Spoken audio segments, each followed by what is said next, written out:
Добрый день, уважаемые зрители. Сегодня наша программа посвящена ВИЧ-инфекции, как проходит заболевание, какие меры профилактики и что нужно сделать, чтобы не заразиться данным заболеванием. Вирус иммунодефицита человека является инфекцией, широко распространенной во всем мире. Пожалуй, в нашей стране нет ни одного взрослого человека, который бы не слышал о ВИЧ-инфекции и о синдроме приобретенного иммунодефицита, о СПИДе. Однако, несмотря на то, что от причин, связанных от ВИЧ, во всем мире умирает большое количество людей, в настоящее время многие из нас не уделяют должного внимания своему здоровью, не знают пути передачи СПИД-инфекции, не знают меры профилактики от данного заболевания. В обществе существует до сих пор такое мнение, что ВИЧ-инфекцией болеют только гомосексуалисты и наркоманы.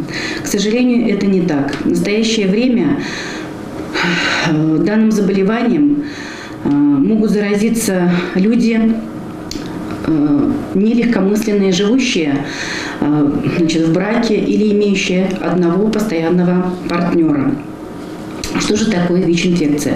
ВИЧ-инфекция – это инфекционное заболевание, вызванное вирусом иммунодефицита человека. Это хроническое инфекционное заболевание, которое поражает иммунную систему, приводит к истощению иммунной системы и, в конце концов, гибели человека. Какая же ситуация сейчас по ВИЧ-инфекции у нас в мире, в России и в Чувашской республике? Значит, с начала регистрации данной инфекции, а первое выделение вируса произошло в 1983 году, в мире сейчас болеет более 38 миллионов человек. Из них уже 690 тысяч человек, к сожалению, умерли. У нас в Российской Федерации болеет более 1 миллиона человек.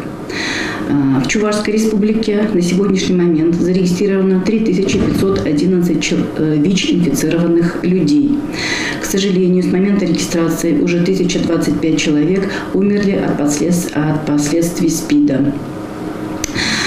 Кто же болеет у нас в Чувашской республике? В основном данным заболеванием болеют мужчины. Они составляют 65%. Причем это мужчины не работающие.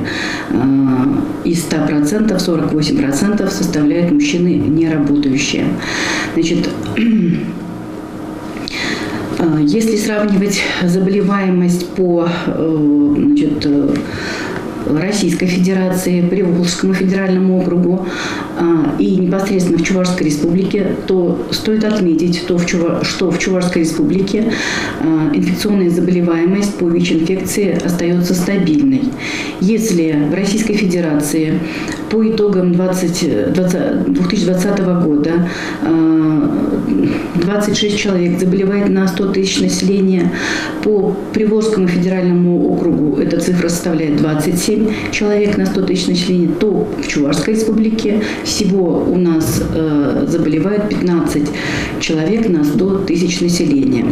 Но тем не менее, внутри Чувашской республики ситуация неоднозначна. И хочется отметить те районы, в которых заболеваемость выше как среднероссийских, так и показателей по Приволжскому федеральному округу. Вот в таких районах, как Канашский, Цивильский, Чебоксарский, Шемуршинский, города Новочебоксарск и Канаш, заболеваемость составляет от 20 до 40 человек на 100 тысяч населения. Вот, например, по итогам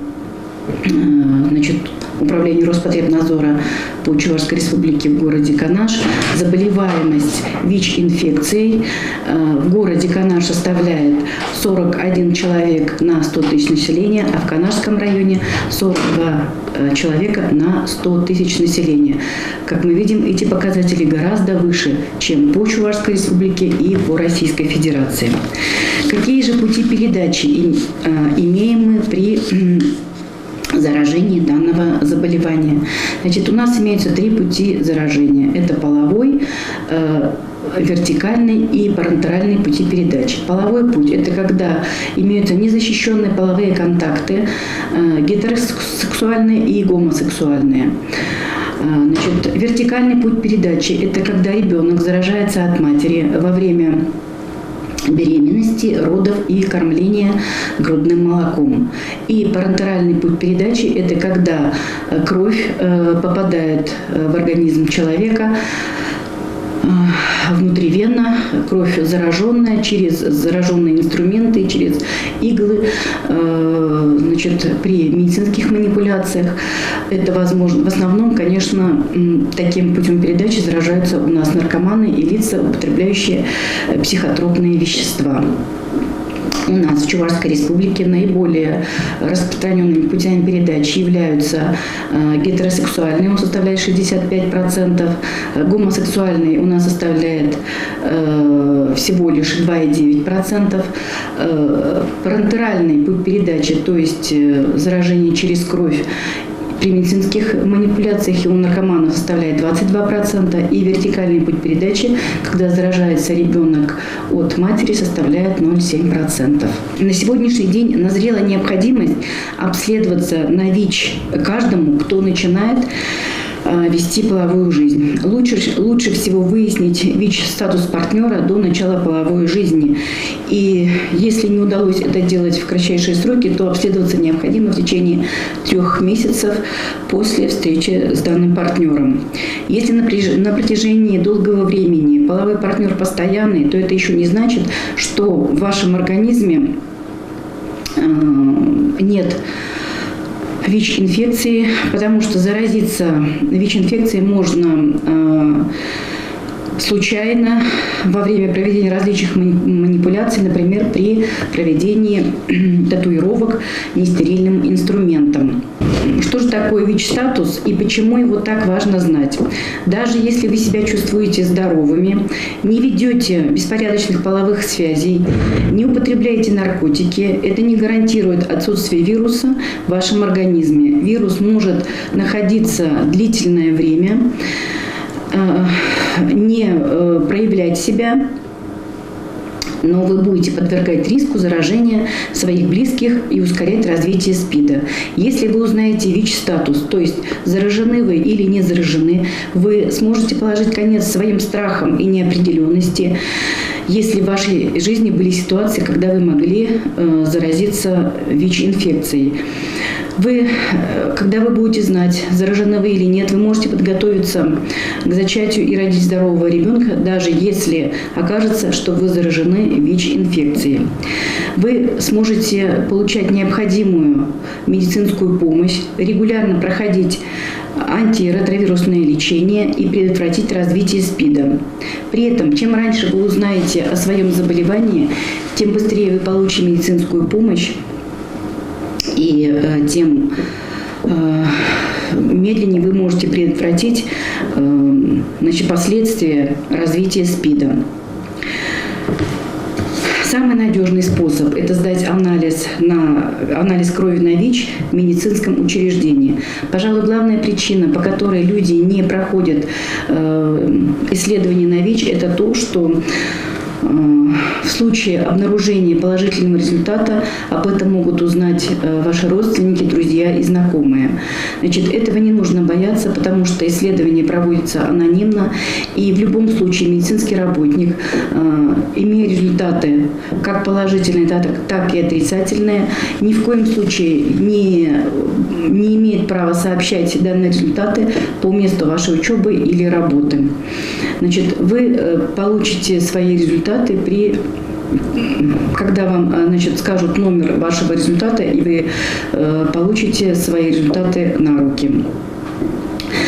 То есть необходимо иметь в виду, что прошлое не изменишь. Если инфекция действительно проникла в кровь, придется принять этот факт и менять свою жизнь и свои планы. Раннее определение ВИЧ-инфекции увеличит шансы на успешное лечение, а это, в свою очередь, поможет сохранить здоровье и хорошее самочувствие. Тем не менее, мне хочется напомнить о тех мерах профилактики, которые необходимо проводить в случае возникновения ситуации или подозрения на заражение ВИЧ-инфекцией. Конечно, нужно избегать беспорядочных половых связей. При любом половом контакте пользоваться презервативом. При правильном использовании он защищает от ВИЧ-инфекции на 98%. Необходимо отказаться от употребления психотропных средств и наркотических веществ. При проведении маникюрных процедур, педикюра, пирсинга, татуажа следить за тем, чтобы инструменты стерилизовались, были использованы дезинфицирующие средства. При попадании чужой крови на раневую поверхность необходимо промыть рану проточной водой, обработать 3% раствором перекиси водорода или спиртосодержащим раствором 70% спиртом. После обработки закрыть рану пластырем. При попадании крови на слизистую глаза промыть обязательно водой и применить, капли с дезэффектом, например, 20% раствор альбуцида. При попадании крови на слизистую оболочку полости рта прополоскать рот 70% этиловым спиртом.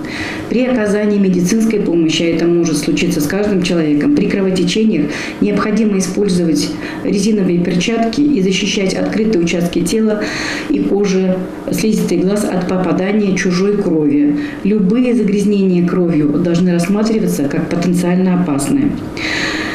Согласно действующему законодательству, каждая беременная женщина должна пройти обследование на ВИЧ-инфекцию, и при обнаружении вируса в организме ей для профилактики будут применены специальные лекарственные препараты, что предотвратит заражение ребенка, и ребенок будет здоровый. Помните, что на сегодняшний день специфических мер профилактики и радикальных методов лечения ВИЧ-инфекции нет. Человек заражается ВИЧ-инфекцией в результате своих безответственных действий и поступков. Пожалуйста, берегите себя и побольше читайте, узнавайте об этой инфекции, потому что, несмотря на то, что в настоящее время главным для нас является, конечно, ковид-инфекция, но другие инфекции у нас никуда не делись, не исчезли, и в том числе и, ВИЧ-инфекция, которая... Еще раз хочу сказать, что большое количество людей у нас болеет в мире и в стране, и никуда она не делась, и смертность от нее имеется. И еще раз повторю, что во всем мире уже 690 тысяч человек погибло от данной инфекции, и у нас каждый год в Чувашской республике тоже погибают люди от этой инфекции. Будьте здоровы, берегите себя.